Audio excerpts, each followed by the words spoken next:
What's up guys, my name is Lauren and welcome back to my channel. Today we are looking at my family's December 2023 budget. Let's go.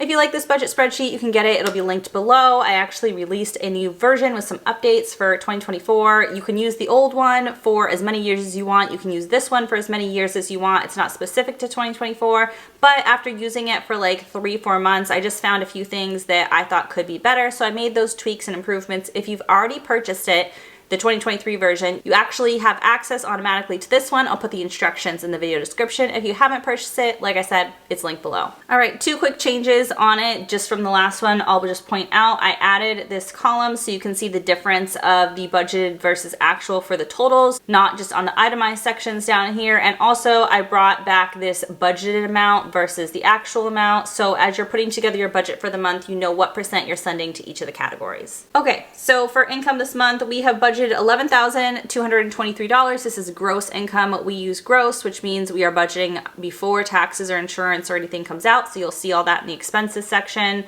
I like to do it that way just so I can see all the 401k deductions that come out, but you can use this for gross or net budgeting. Let's take a look at where all our money is going this month. December is an expensive month, and so we are not sending a lot to pay yourself first, and I'm letting myself be okay with that. And I posted something on Instagram the other day, like I reposted something saying like every month doesn't have to be a month that you hustle, or the end of the year doesn't have to be a time that you hustle to like finish the year strong. And I feel like I have been hustling to finish the year strong for years now, and I'm tired.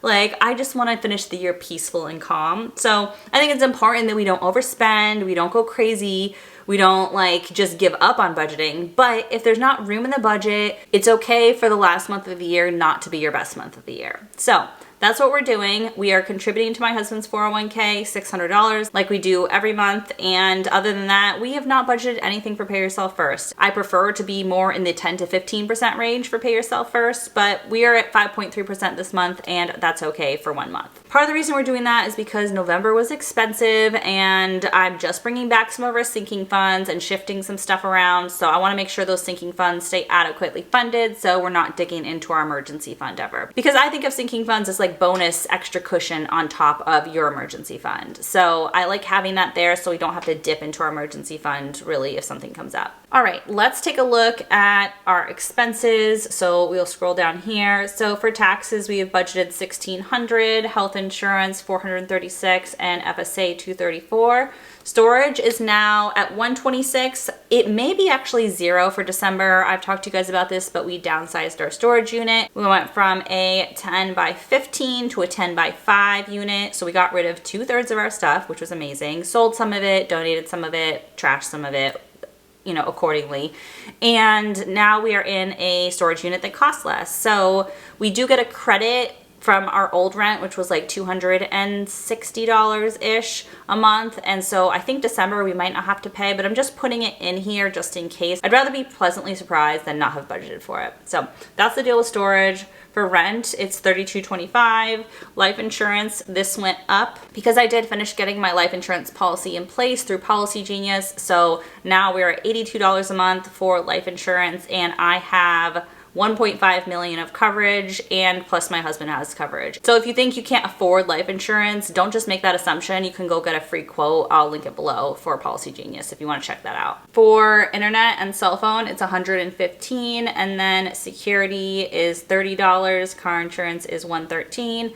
Spotify is $11, and then for groceries, I put $1,400. We usually do $300 a week, which would be $1,200, but I went back through the past couple months and I realized we're spending about $200 a month on non-food items, and we really need like $1,200 just for food, and then $200 for things like trash bags, dish soap, sponges, cleaning supplies, all that stuff. And so I am actually gonna break it out into separate categories. I'm gonna have a food category, which is gonna be like groceries, takeout, restaurants, and then I'm gonna have a household items category going forward in 2024. But I didn't wanna have to reconfigure it for the year because it's the last month of the year. So I just put it all in as groceries, and next year you'll see in January how I'm splitting it up differently. All right, for gas, we have $250, utilities $600. That has been, knock on wood, working for us. It's expensive. I thought our apartment would be lower for utilities, and it's not super low. So you know what?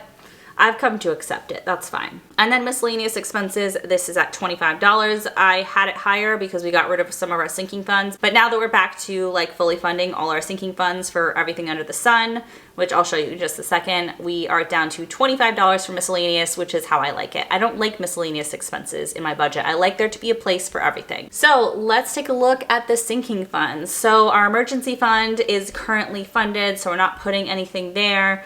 Vacation, $776. If we wanted to, we could have put some of this to pay ourselves first, but I just wanted to make sure we had enough for vacation. We are actually going to California for the first time in many years. That's where I'm from originally, if you're new around here. And so we are going to visit some family for the holidays, and I just want to make sure we have enough to cover everything that we are going to be paying for travel and while we're there, food and everything. All right, my husband, myself, and my 2 daughters get $150 a month for our expenses. That's been working well for a while, and we're hopefully going to be able to keep it there.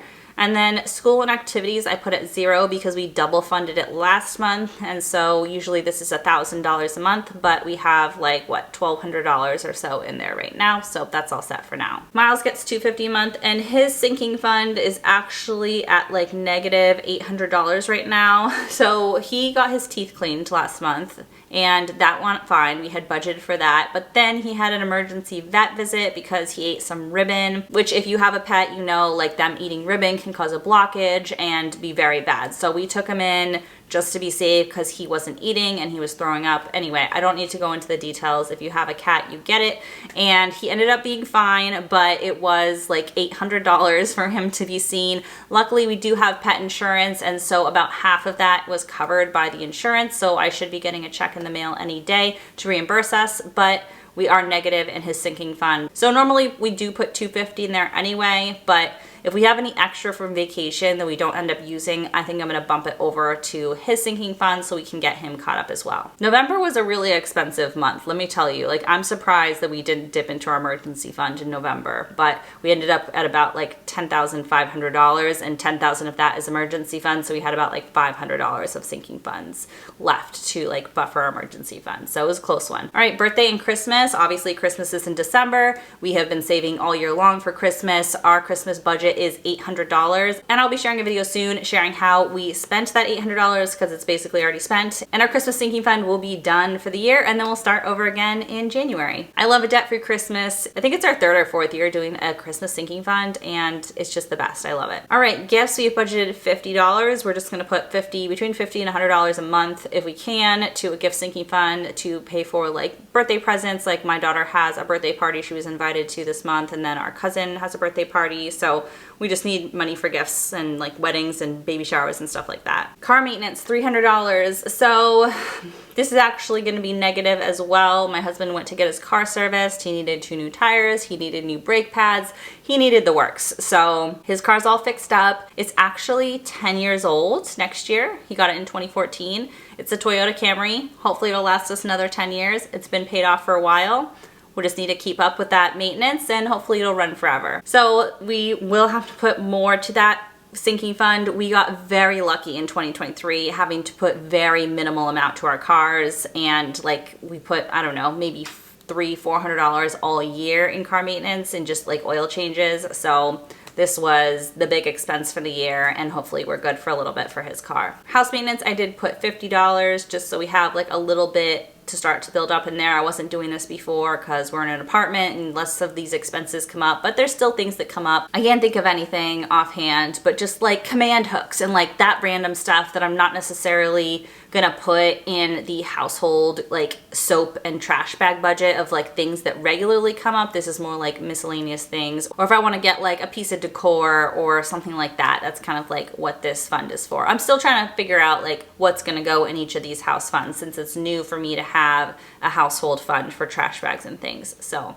if you have a certain way you do it for like home decor versus like home maintenance versus like regular expenses like dish soap and trash bags, let me know what you think, like how to split those up. Okay, and lastly, medical expenses. We've been paying for medical out of our FSA for most of the year, and that money's about to run out. Like we have a few $100s left, but it's connected to a few of our like doctors and providers and stuff that have co-pays that we regularly pay. So rather than like wiping that out with a medical bill that just came in this month. We just paid it in cash, and you'll see that in the November budget closeout. But like towards the end of the year and the beginning of the following year, because our benefit year restarts April 1st. So around like November, December, January, we typically run out of FSA money and need to put money aside for medical until we reset in April. So you'll be seeing that in our budget, just putting money aside every month for medical expenses. So as you can see, this is why we didn't have extra money for Pay Yourself First. It was an expensive month for my cat. It was an expensive month for car maintenance and for medical expenses. Like my husband went to the eye doctor